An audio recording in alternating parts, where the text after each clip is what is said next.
সবার আগে আমার মন থেকে বের হওয়া দোয়া সেই সমস্ত মানুষদের জন্য যারা কমেন্টে দোয়ার জন্য বলেছেন, ইয়া আল্লাহ, তোমার যে বান্দা কোনো মানুষকে খেয়াল করে কান্না করছে তাকে শান্তি দান করো।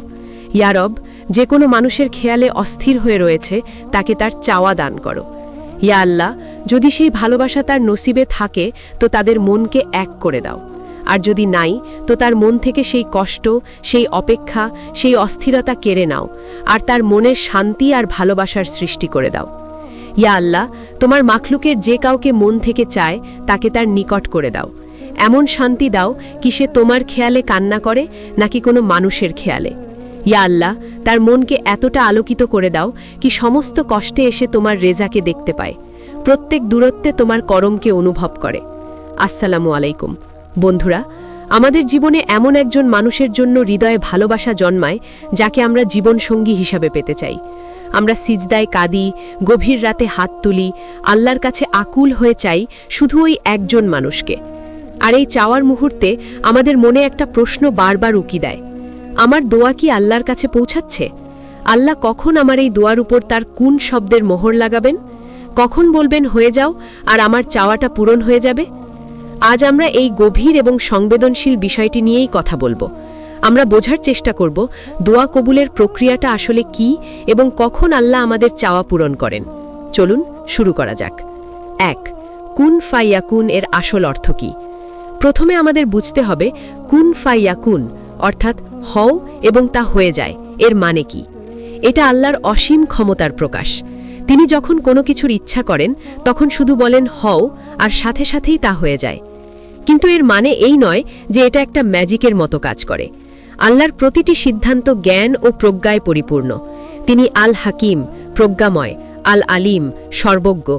তিনি জানেন কোনটা আমাদের জন্য বর্তমান এবং ভবিষ্যতের জন্য মঙ্গলজনক নাকি মন্দজনক।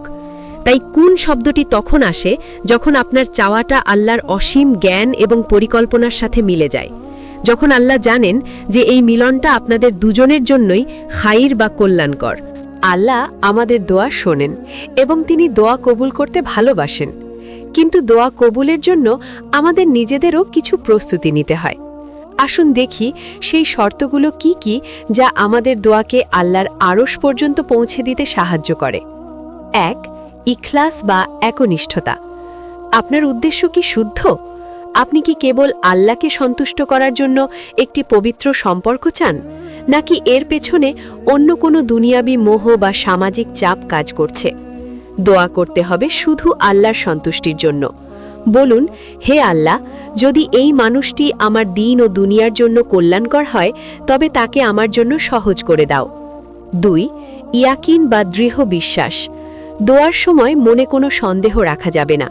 এমনভাবে চাইতে হবে যেন আপনি নিশ্চিত যে আল্লাহ আপনার সামনে আছেন, আপনার কথা শুনছেন এবং তিনি আপনাকে খালি হাতে ফেরাবেন না। হাদিসে এসেছে আল্লাহ তার বান্দার ধারণা অনুযায়ী তার সাথে আচরণ করেন, তাই বিশ্বাসী ফার্ম থাকুন। ৩. ধৈর্য ও অধ্যাবসায়, সবর। দোয়া করেই অস্থির হয়ে গেলে চলবে না। আল্লাহ ধৈর্যশীলদের ভালোবাসেন। হতে পারে আল্লাহ আপনার ধৈর্য পরীক্ষা করছেন, হতে পারে তিনি আপনাকে আরও ভালো কিছু দেওয়ার জন্য প্রস্তুতি নিচ্ছেন। তাই দোয়া করা বন্ধ করবেন না। প্রতিদিন চাইতে থাকুন, কান্নাকাটি করুন। আল্লাহ তার বান্দার চোখের পানি ফেরাতে লজ্জা বোধ করেন। ৪. হালাল জীবিকা। এটা দোয়া কবুলের অন্যতম গুরুত্বপূর্ণ শর্ত।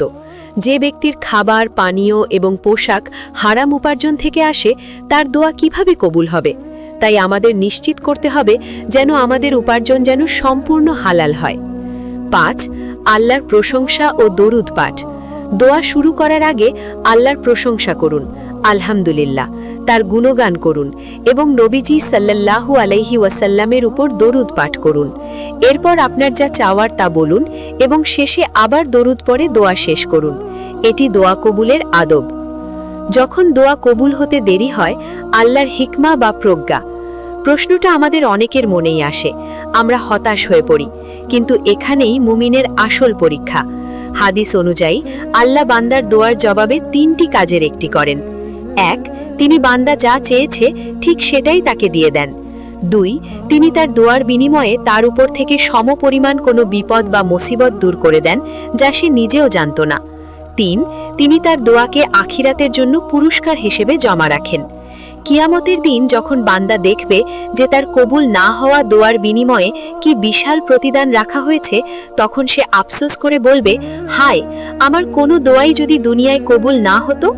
তাই আপনার দোয়া কবুল হতে দেরি হওয়ার মানে এই নয় যে আল্লাহ আপনার দোয়া শুনছেন না।